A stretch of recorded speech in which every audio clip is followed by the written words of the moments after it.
The chamber of the galactic Concord shimmered with alien light. Crystalline walls refracted beams from the triple suns outside, scattering the council floor in rippling hues of violet and gold. Hundreds of delegates sat in tiered circles, their bodies as varied as the worlds they represented, scaled, feathered, chitinous, and furred, voices buzzing in clicks, growls, and sibilant whispers.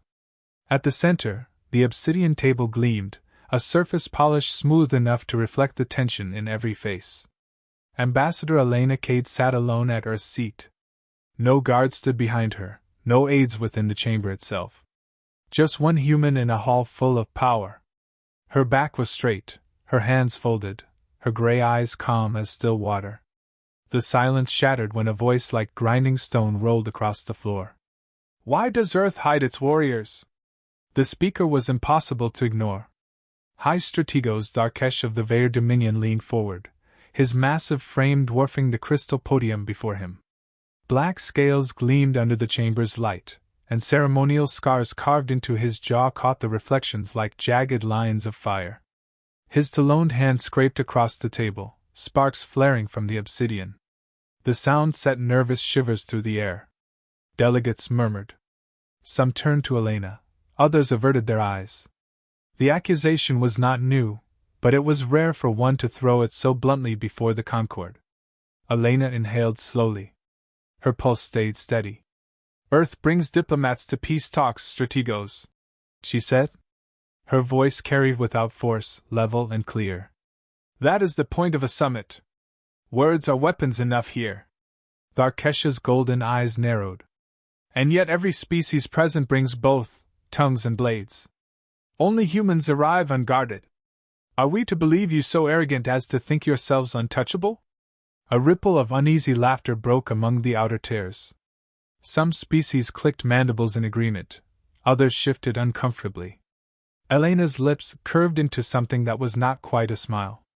"Or perhaps," she said softly, "we are the only ones who believe in the purpose of this chamber." The Strategos' chest rumbled with a growl. His bulk loomed as though he might leap across the table. "Your words sound noble, Ambassador, but they reek of evasion. What you call restraint, I call cowardice." Whispers ignited like sparks. Elena saw their faces, scaled diplomats whispering into frilled ears, feathered delegates tilting their heads toward companions, all trying to parse the truth of her calmness. She let the silence stretch, then leaned forward just slightly. "If you think humanity fears war," she said, "then you have listened to the wrong stories." The chamber hushed. For a moment, even the soft hum of the station's gravity stabilizers seemed to fade. Elena held Darkesh's gaze without flinching. The Strategos sneered, but he did not press further. Instead, he turned deliberately, scanning the hall as if daring others to challenge him. None did. The moderator, a translucent being whose body shimmered like liquid glass, raised a fractal hand. "The Concord recognizes Earth's statement. Let the matter rest for now. We return to the issue of the Xylan border skirmishes." Discussion resumed, though the tone never softened. Elena kept her expression neutral, but inside she tracked every glance, every mutter. Doubt was spreading. That was the danger. Rumors hardened into alliances, alliances into votes, and votes into wars. She spoke when needed, weighing each word carefully, pressing for calm resolution in disputes where others demanded retaliation. But she felt the tide pulling against her. Darkesh had seeded suspicion, and suspicion was fertile ground. When the session adjourned, the chamber emptied in slow waves of color and motion. Delegates filed out in clusters, voices low, eyes darting toward her. Elena rose alone. In the corridor beyond, her aide waited. A young man named Reza, face taut with concern, bowed his head as she approached.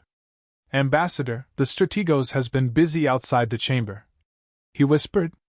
"Reports say he's gathering allies, species tired of Earth's silence." Elena's heels clicked against the crystalline floor as she walked. "He's not gathering allies. He's gathering doubts. It's easier to sell fear than trust." Reza lowered his voice further. "One more thing. My sources say he's arranging something. Tonight. Off record." She stopped. What kind of something? A provocation, perhaps. I don't know more. But his guard captains have been seen in restricted sectors. Elena resumed walking, her stride steady though her thoughts sharpened. Darkesh wanted to corner her, force her hand, prove humanity's weakness or arrogance. She could not allow him the stage he craved. They reached the quarters Earth had been assigned, a modest suite of polished stone and soft light, deliberately understated compared to the towering residences of other delegations. Elena paused at the threshold, scanning the shadows before stepping inside. Reza followed. What will you do, Ambassador? Elena set her satchel down, eyes lingering on the stars beyond the viewport. The triple suns painted the void in colors no Earth sky had ever known. Her reflection looked back at her, silver hair, lined eyes, the calm mask she wore for the galaxy. What I always do, she said at last. I will speak. And I will hold the line with words, because if Earth is ever forced to speak with something else. Her gaze hardened. There will be no summit left to hold. The corridors of Zifra Station never truly slept. Even in the quiet hours, light bled from crystal panels, and the air vibrated with the hum of gravity cores deep within the structure. Delegates came and went in hushed clusters, their bodyguards a constant shadow at their heels. Elena Cade walked them alone. Whispers clung to her passage. Some stared outright, others turned away, pretending not to notice the only unguarded envoy of a major world. She kept her stride measured, her breathing calm, but she felt the weight of eyes on her back as tangibly as gravity. Behind closed doors, Darkesh was busy. Reza had reported him gathering species who resented Earth's influence. Many envied humanity's sudden rise to power within the Concord, and the strategos gave their unease a voice. Elena stepped into a meeting chamber reserved for private councils. Inside waited representatives of three neutral factions, the insected Talan, the bird-like Karavesh, and the amphibious Orin. All watched her enter with varying degrees of suspicion. Ambassador Cade, crooned Counselor Veka of the Karavesh, feathers rippling with distrust. The strategos raises questions not easily ignored. Why does Earth never reveal the full strength it claims to hold? Elena sat, folding her hands neatly on the table. Because the Concord is not a parade ground, she replied. Peace cannot exist if every meeting begins with a show of force. The Talan delegate's mandibles clicked in irritation. Convenient words. Yet your fleets remain shrouded in secrecy. Are we to assume your people lack the strength you pretend to wield? She met the alien's faceted eyes without flinching. If Earth lacks strength, the strategos would not be so desperate to unmask us. Silence. The Orin diplomat shifted uncomfortably in his seat, moist skin gleaming. For a moment, Elena saw doubt waver. It was enough to press further. Consider this, she continued, her tone steady. If Earth's absence of military here was weakness, would the Dominion spend so much energy declaring it? The question hung in the air like a blade. None answered, though unease lingered. When the meeting ended, Elena returned to her suite with Reza at her side. He looked anxious, tapping a stylus against his palm. They didn't commit, he muttered.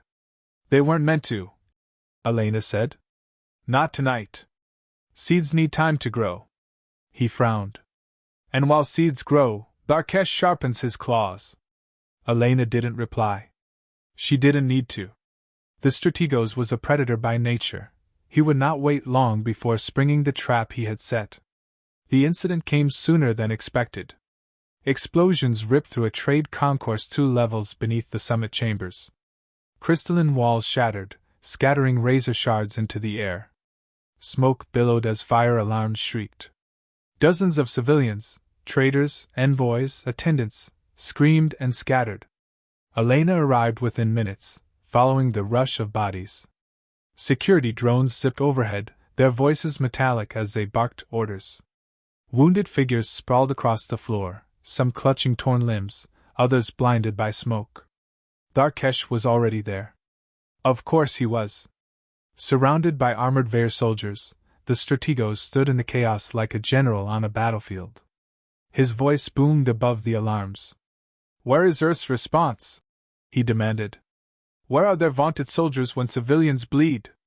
Dozens of eyes turned to Elena as she stepped into the smoke. She coughed once, waved away an attendant trying to escort her back, and knelt beside a wounded orange child, blood seeping from a gash along its flank. With quick, practiced motions, she bound the wound with strips torn from her sleeve. Earth's response, she said loud enough to carry, is to act, not posture. Her words silenced the concourse for a moment. Darkesh's growl rolled across the space, deep and accusing. You hide behind words even as lives are lost. Your fleets should be here. Your soldiers should be here. Elena stood, blood staining her hands. And if they were? She asked. Her gaze swept the watching crowd. If Earth had filled this hall with armored men, would these wounds close faster?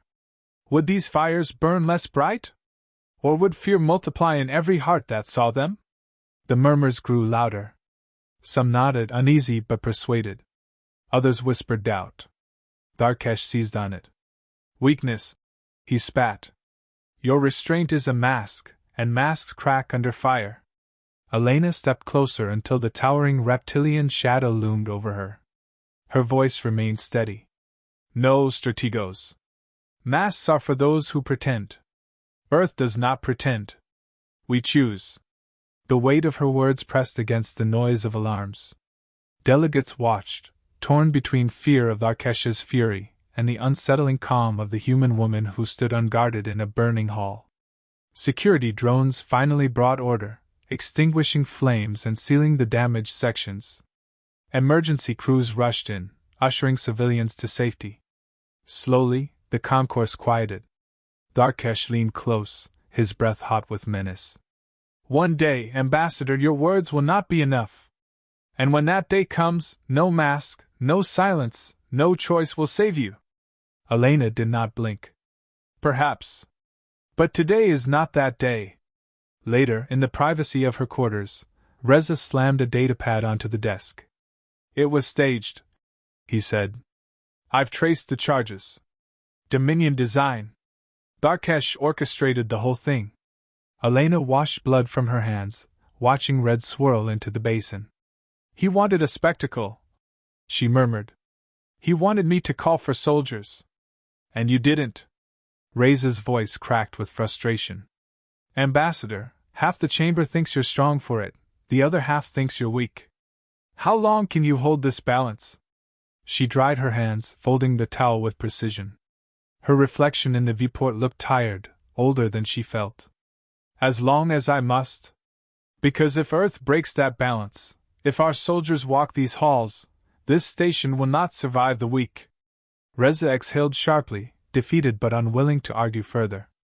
Outside, the stars wheeled silently, indifferent to the plots and fears of those who gathered beneath them. Elena stared at the void and whispered to herself, hold the line. With words, hold the line. The council chamber was packed to the edge of suffocation. Delegates crowded their tiers, their bodies shifting with restless anticipation. Whispers rippled through the crystalline hall like currents beneath a storm. The incident in the concourse had shaken the summit, and all eyes were fixed on the two figures at the center, Ambassador Elena Cade, seated alone, and High Strategos Darkesh, flanked by armored guards who gleamed like obsidian statues. The moderator raised a translucent hand, its voice echoing like crystal struck by a hammer. The Dominion has called for a formal challenge to Earth's place within this council. Let the strategos speak. Darkesh rose, towering, his scales glinting under the light. He spread his arms wide, voice rolling like thunder. Behold this farce. While others bring warriors to safeguard peace, Earth brings only words. When blood spilled in our halls, their response was bandages, not soldiers. What are we to conclude? That Earth is strong? No. That Earth is afraid. They cower behind empty speeches. I demand proof. If humanity possesses power, let them show it, or surrender their seat to those who do not fear truth. His words struck home. The chamber buzzed with nervous assent. Delegates nodded, muttered, leaned into one another with narrowed eyes. Elena rose slowly. She smoothed the front of her dark uniform, feeling the weight of silence press against her. Her voice carried with no need to shout. You ask for proof, Strategos. You want to see Earth's soldiers standing behind me in gleaming armor, ships hanging outside this station like daggers in the dark. You will not see them. The muttering grew louder. Tharkesh bared his fangs in triumph, but Elena's gaze did not leave him. We bring no soldiers to peace summits, she continued. Not because we have none, and not because we fear to use them. We leave them behind because when Earth sends soldiers, there is no summit left to hold. The hall stilled. For the first time, her words struck deeper than Tharkesh's bluster. The Stratego snarled, waving a clawed hand dismissively. Rhetoric. Empty threats meant to frighten children. Not threats, Elena said quietly. History. She tapped a control on the console before her. The chamber dimmed. Above the table, a projection flared to life, footage recorded a generation ago, never meant for public display. The Siege of Europa. The image showed the Jovian moon shrouded in fire. Alien warships, sleek, bristling with weapons, unleashed barrages across the orbital lanes. Then came the human fleet, steel-gray leviathans cutting through vacuum. Their guns spoke in thunder, and the sky burned. Wave after wave of enemy vessels shattered, their wreckage tumbling into Europa's thin atmosphere. In days, an armada had been reduced to ash. Gasps and cries erupted from the chamber. Delegates recoiled, some covering their eyes. The scale of destruction was beyond belief. Elena let the images play for only moments before cutting them off. Silence crushed the hall. That, she said softly, was why Earth agreed never again to bring its military into these halls. Not because we are weak, but because we remember what happens when we unleash them. Those who faced us at Europa begged not for victory, but for mercy. And still the fires spread. Tharkesh's chest heaved, rage warring with unease. He slammed a claw against the table. Fabrication! Manipulation of records! But his voice faltered when the projection flickered again, showing wreckage unmistakably marked with the Dominion's own sigils. The Veer had been part of that coalition, defeated, broken, scarred by Earth's campaign. Elena's eyes met his. You know it's real. You were there. Or if you were not, your commanders were. Ask them how many ships they lost before they begged for retreat. For the first time, Tharkesh did not roar. His jaw worked soundlessly, the scars on his face twitching as old memory rose behind his golden eyes. Elena turned, addressing the chamber. Her voice steadied, every syllable deliberate. Earth does not bring soldiers because peace is fragile. A summit is a chance to speak, to find common ground. If humanity arrives with fleets and battalions, there will be no words, only surrender or annihilation. So we choose restraint. We come unarmed, not because we cannot fight, but because we know too well what happens when we do. The delegates shifted uneasily. The Tayland clicked nervously, the Karavesh ruffled their feathers, the Orin's moist skin shimmered under the light. Fear mingled with something else, respect. Tharkesh tried one final push. And if restraint fails? If war comes again? Elena did not blink. Then Earth will answer. And you, Strategos, should pray you never live to see that day. The chamber fell into silence so deep it seemed even the station's engines paused. The moderator raised its hand once more, voice ringing like glass. Earth's seat in the Concord remains secure. Their doctrine is their choice. Let this matter be closed. Delegates murmured assent. Some bowed their heads, others avoided looking at the human at all. The balance had shifted. Suspicion remained, but no one would dare call Earth weak again. Tharkesh stood rigid, his claws digging into the obsidian table until sparks danced. His guards moved as though to follow, but he lifted a hand to halt them. Slowly, stiffly, he turned and stalked from the chamber. Elena sank back into her seat, her hands folded once more, expression unreadable. Inside, her chest ached with the memory of Europa, with the weight of the faces she still saw when she closed her eyes. Restraint was not born of pride. It was born of ghosts. Reza approached when the hall cleared, his voice low. You silenced him, Ambassador. Elena stared at the stars beyond the crystalline walls. No. I reminded him. And though the chamber now whispered with uneasy respect, Elena knew the truth would linger in their minds like a shadow. Earth never brought soldiers to peace summits because if it did, there would be no peace left to summon.